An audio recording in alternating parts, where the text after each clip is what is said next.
excited about obviously being a part of the NIT. It's something that I know I've talked about it in the past, but only 19% of our schools get to go to the NCAA tournament, and certainly that is what we all dream of being in. I've been lucky as a head coach as well as an assistant coach to do that, and it's an amazing experience. But the NIT, especially with the new format, now means more than ever that you're close. And we're a lot closer than I thought we would be when I first took over in year 2. So very, very proud to be in postseason for the first time since 2014. All of what we've been able to do this year is only going to help us build for future success, whether it's on the court, in the classroom. All conference players that we recruited, 33% increase in attendance, and now playing in the postseason. So it's been a terrific year 2, and now let's go see if we can play for a championship. I mean, there's a lot of really good schools that are playing in this. The Michigans of the world, the Villanovas. I mean, these are teams that have won national championships. So it's going to be a great tournament. Was very excited to see that we would get 2 home games. It was a little bit confusing. They screwed up the 2s and the 3s all around, not just us. But that's obviously great because the Pit is an iconic building and our fans are amazing. So, I know they're putting out some really good deals for our fans. So let's go show the country, and I rave about it all the time locally, but let's go show everybody what our fan base is all about. And Utah Valley's going to be a tough test. Obviously, they won a bunch of games. They won their league. So it'll be a terrific game. When you look at the matchup, and you've been through this before, obviously, winning the NIT, when you look at the matchup on a Sunday night, how quickly do you guys start getting the synergy film or whatever film you guys get and start putting a scouting report together? Was that all done last night? Yeah, I mean, you crank it all out. A good part about synergy is you can get these games a little bit quicker than the past. The past, when I first started, you would hop on, you'd rent a car and you'd drive hours to go meet the opponent's, video coordinator and so on. So Danny Walters got it easy, our video guy. But yeah, no, we met early this morning, kind of put together all the edits to show the guys and put together the game plan. But that all started last night. And obviously it was hard because you're getting 8 o'clock. But it's good that we got a Wednesday game, so a little bit more time. And as far as that matchup goes, then it looks like, and this is my scouting report. So if you need some notes, let me know. But thank you. Like the real quick look is like what they do best is defend the rim and defend that 2-point shot. They got a great shot blocker. You guys kind of are predicated offensively on shots inside the arc. So what they do best is actually defend what you guys hope to do on offense. Is that a matchup that then worries you? Well, I mean, you're probably overanalyzing it a little bit, but I think they're a really good team. If they sag off and we have an ability to make a 3-point shot, we need to shoot it. And they do pack the paint. They play 2 bigs, so that's probably why they're not shooting a lot of threes from those 2 spots as much, kind of similar to us in a lot of ways. But yeah, they've got a terrific shot blocker. They've got length. They've got, they'll rotate over, so we've just got to play basketball the right way. But they're really good, and they've built a really consistent program. Coach, what's the energy like with your guys? I mean, I know they want to go to the other tournament, but they're going to the postseason, which is a lot of teams aren't going.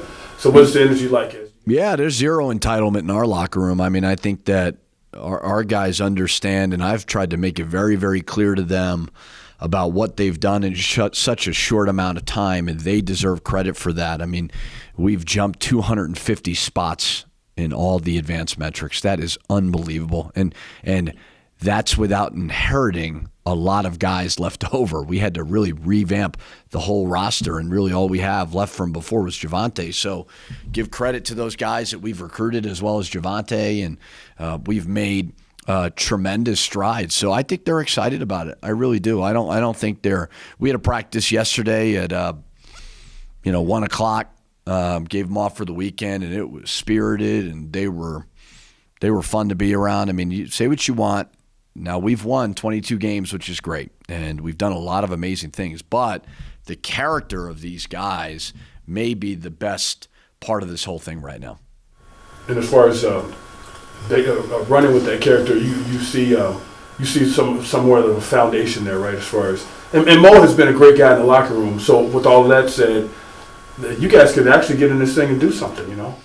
Yeah, I mean, it's a great tournament, and hopefully, we'll take it one game at a time. Obviously, to get a home game is great, and hopefully we have a great crowd, and the community continues to be a part of it. But, yeah, I mean, we've got, season's not over, but we could have a lot of guys back.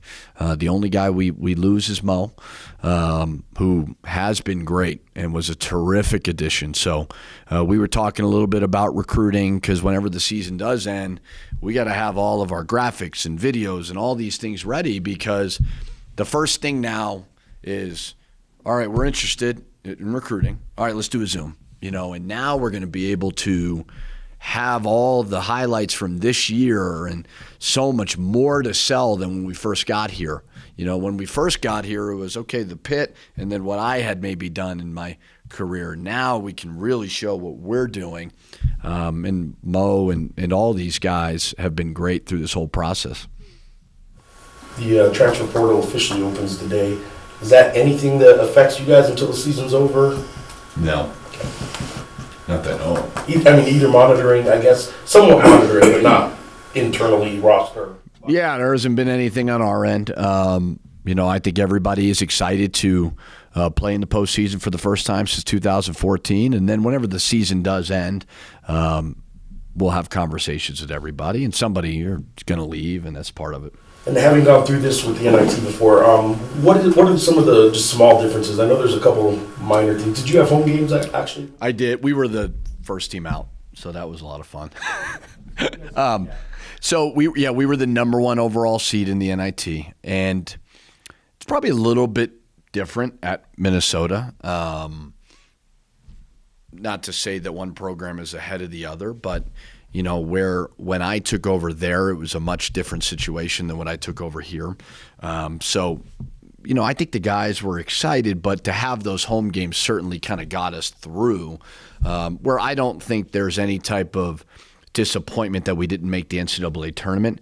And part of that is we knew we had to win the conference tournament because of those losses that we had late. But no, they seem excited. And but like I told them, I said, guys, I've done it. It was a lot more fun than you'll ever think it is if you can go on a little bit of a run, which we did. Maybe the first game might be a little bit hard because you got so much attention in the NCAA tournament, which is great. I mean, CBS, ESPN, they all do an amazing job of selling our sport. But this is a pretty good tournament as well. So speaking of the NCAA, all year long it had been talk of 4 or 5 teams, but finally seeing the bracket come out and seeing 4 teams in there, pretty validating, obviously, for the conference.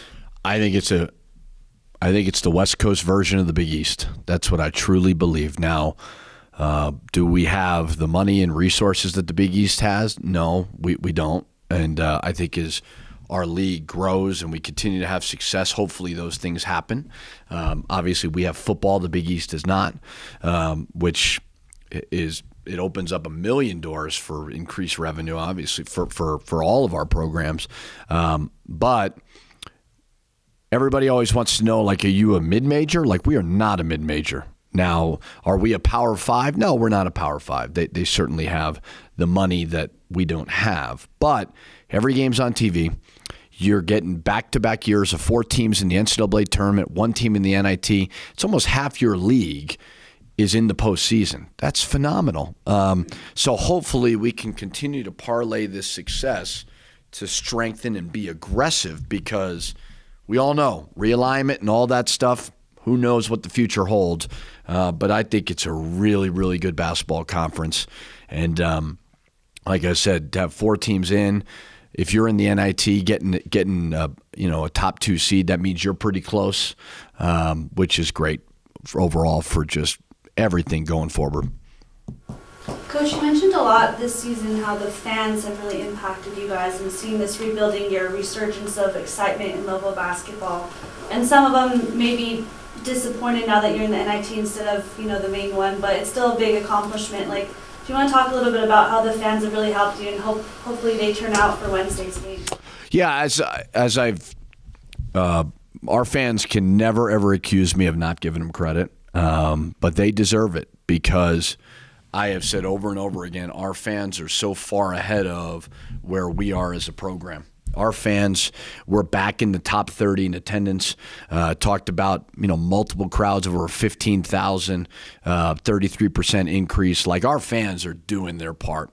Now it's a matter of internally, as a staff, collectively, administratively, everybody continue to push this thing forward to get to their level. Because not only did they pack the pit this year, they came on the road. They came to Las Vegas. And that's what's going to get us to where we all want to get to, because whenever you have a 7-8 year dip that we had, it hurts everything. And now that we can talk about this recent success and certainly the investment from the fans, hopefully helps move all these programs forward. So it's their team, and I know how special just the University of New Mexico, the Lobos are in every sport to this community. And we are, like I said, we are so far as it pertains to fan base versus where we are, our fans are doing their part. So hopefully Wednesday is another great opportunity to show everybody what this program's all about and how important it is to the city of Albuquerque and the state of New Mexico. Coach, health-wise, how are you guys doing? Everybody's good? Good. Yeah. I know this is kind of putting the cart ahead of the horse, but like, Rutgers is not a good travel site to be in the region with the 1 seed on the East Coast. That bother you? I think there's direct flights to Piscataway, aren't there, from Albuquerque?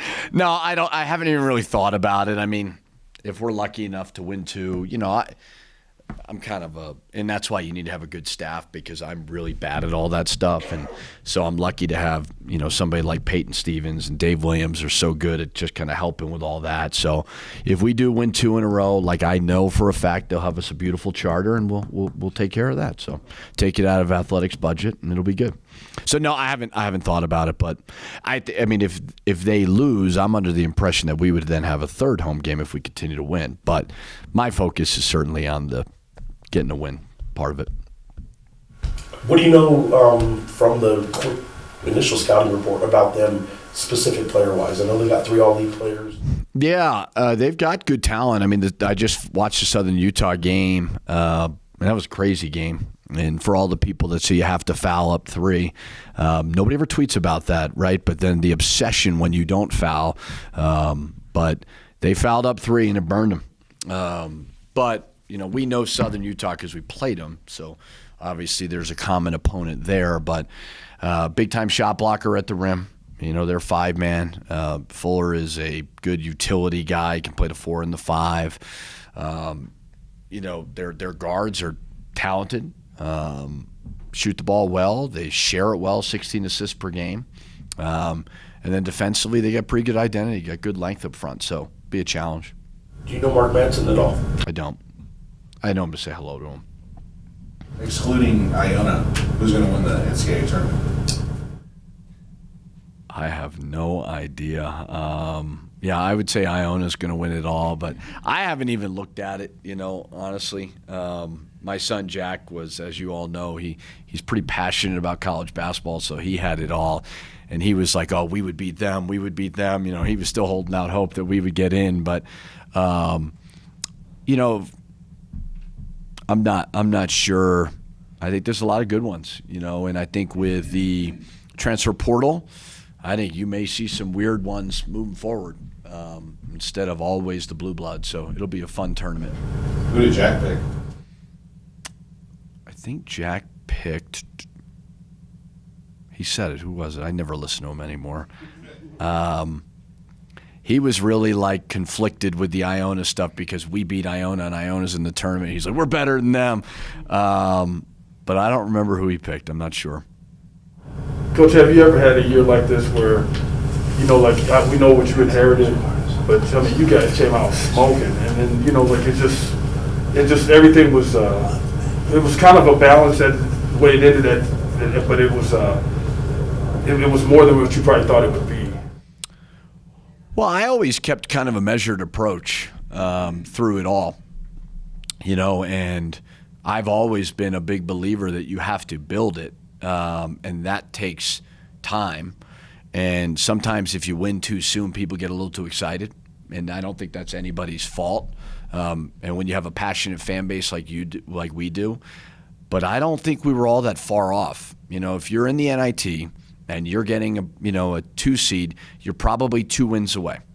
We lost 2 at the buzzer. That ball could have rolled out. We had Jalen House, who's one of the best guards in the country, miss 2 crucial games. So I don't think we're that far off. So for me, I try not to always put success on one thing. Like, I know how far we have come with very, very adverse situations. So I've never taken over a program where they had 6 wins and 4 were Division I wins, and all of a sudden now you got to flip a roster in the middle of a pandemic. Like, that's pretty challenging. So to get 2 all-conference players in that was great. But for me, I just look at this as the infancy stages of what we're trying to do. So I'd give it an A. I really would. We got the fans back. We had some amazing wins, and now we're in the postseason.